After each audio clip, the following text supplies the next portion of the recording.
Bonjour tout le monde! C'est beau, c'est plaisant. Écoutez, on a de belles grandes visites aujourd'hui.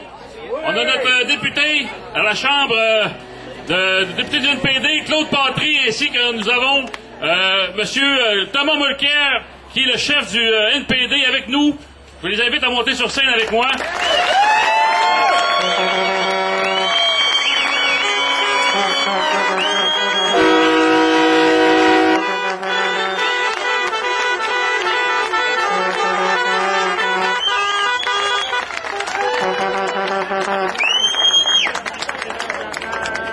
Merci tout le monde, merci d'être venu. Comme je vous dis, ça a commencé au mois de décembre, j'ai été avec vous autres. Je suis venu avec Mme Turmel au mois de février vous rencontrer. Et aujourd'hui, je viens vous rencontrer avec notre chef, Thomas Mulcair, qui est le chef, puis peut-être le futur, pas peut-être, le futur premier ministre du Canada en 2015, parce qu'on veut tasser conservateur. Là-dessus, j'ai encore mon mot pour vous autres. J'ai pas encore avec des gens, je vais un peu partout, c'est ainsi, je t'ai invité un peu partout. Il y en a qui m'aiment encore, ils m'invitent. Et ils parlent de votre conflit. Puis je vous félicite de votre discipline. Vous savez, les syndicats, on est tout le temps méprisés, on est tout le temps comme ci, on est tout le temps comme ça. Mais je pense que vous avez fait une moyenne belle lutte. Disciplinée. Puis ça, vous allez chercher les gens avec ça. Puis quand tu expliques le conflit comme il faut aux gens, ah ouais, c'est ça. C'est ça, il faut l'expliquer pour venir à bout, qu'on comprenne tout, parce que c'est une grosse lutte. On vient d'avoir une rencontre avec Thomas puis le parti de l'exécutif, ou aussi votre président à l'extérieur aujourd'hui, pour échanger, comprendre les enjeux, puis les comprendre, puis Thomas va vous parler, parce que dans le Canada, il se passe les mêmes affaires qui se passent comme chez vous. On essaye de faire des exemples avec nous autres. Puis je pense que la place qu'on est au Saguenay-Lac-Saint-Jean, avec les richesses naturelles comme on a, quand on s'est posé la question en 2015, en 2005, quand on a fait des élections, rappelez-vous, on avait dit que les richesses naturelles au Saguenay-Lac-Saint-Jean doivent être gérées par nous autres. C'est encore vrai aujourd'hui. Oui. C'est encore vrai aujourd'hui, mais encore de plus en plus vrai, parce que c'est quasiment notre patrimoine, nos richesses sont à l'extérieur, dirigées par des dirigeants de Londres puis de l'Australie, puis c'est pas normal. C'est pas normal, puis prendre le pouvoir, il faudrait changer ces lois-là, puis encadrer les ventes d'usines comme il y a aujourd'hui, parce qu'on est à la merci des gens à l'extérieur, puis on n'a plus un mot à dire chez nous. Ça fait...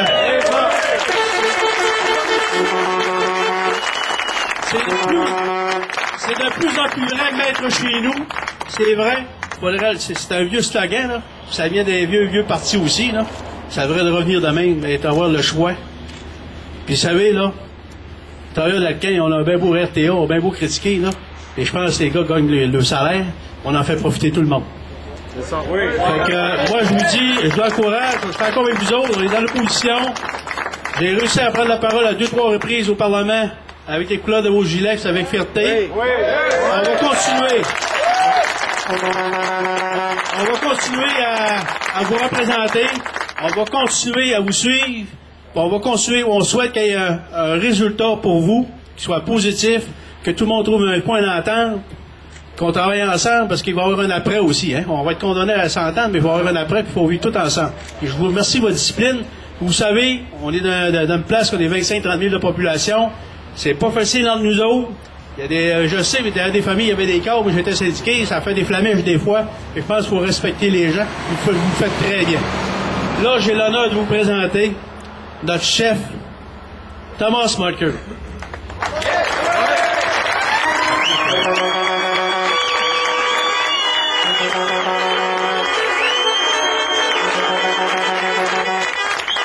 Bonjour tout le monde.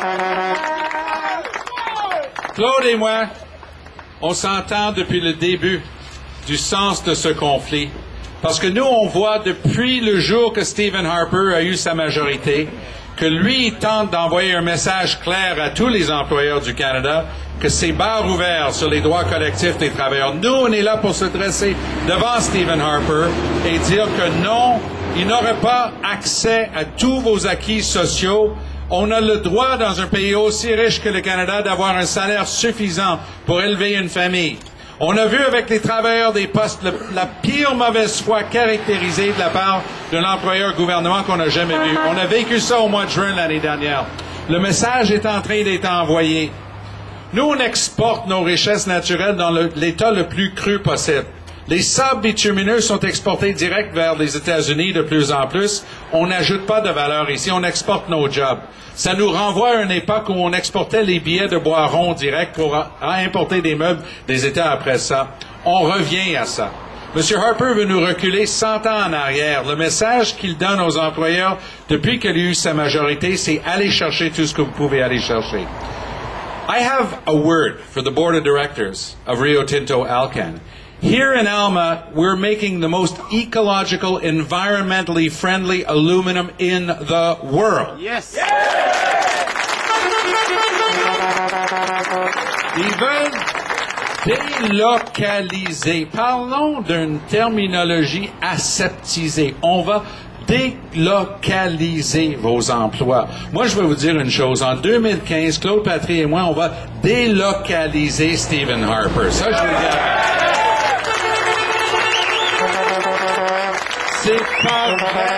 C'est pas vrai qu'on n'a pas le droit dans nos ententes internationales de regarder et les conditions de travail et les conditions environnementales.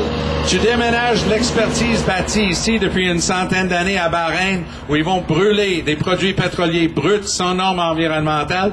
Pensez pas que ça va intéresser les clients et les actionnaires de Rio Tinto Alcan. Nous, on a vendu pas seulement une compagnie, on a vendu le fond d'une de nos rivières. On se comporte comme un pays de tiers-monde quand on fait ça. Alors, il faut essentiellement travailler très fort avec toutes vos ressources, toute votre expérience pour essayer d'avoir un rapprochement. Mais il ne faut pas les laisser gagner non plus. Et continuez de vous tenir debout. On va faire tout pour vous aider en se tenant debout devant les visées de Stephen Harper. Vous n'êtes pas seul. On est là avec vous.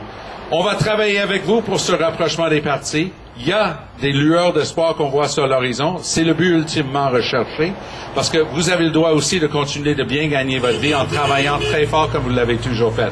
À ce gouvernement qui avait promis des emplois et qui à répétition, que ce soit avec Valley Inco. Dans Sudbury, les gars ont vécu la même chose. Tu vends une compagnie étrangère, pas de conditions, tu rends pas public le deal.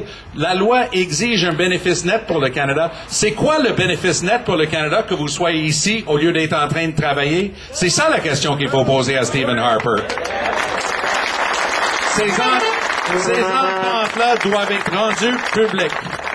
13 800 ventes d'entreprises canadiennes au cours des dernières années. 13 800 ventes. 2 ont été bloquées, dont une dernièrement parce que ça faisait l'affaire à cause de la province qui était impliquée pour la potasse en Saskatchewan. La réalité, c'est que nos richesses naturelles nous appartiennent. L'intrant, la partie de la matière première la plus importante, c'est l'électricité pour faire de l'aluminium.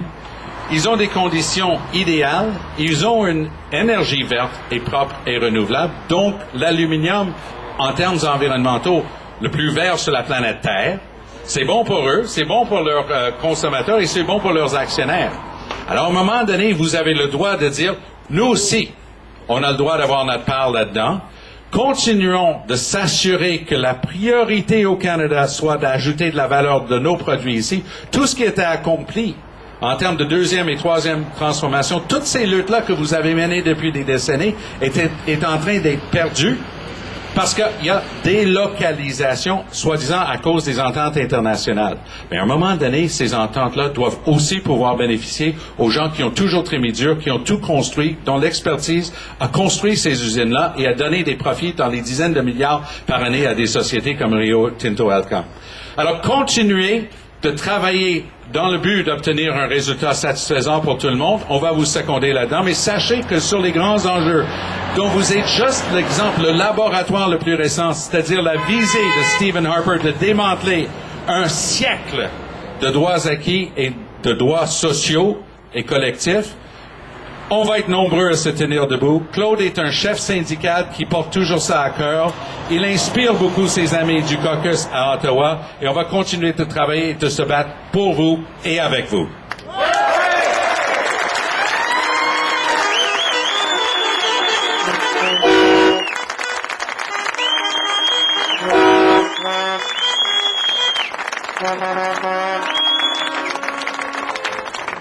Merci beaucoup, M. Marquer.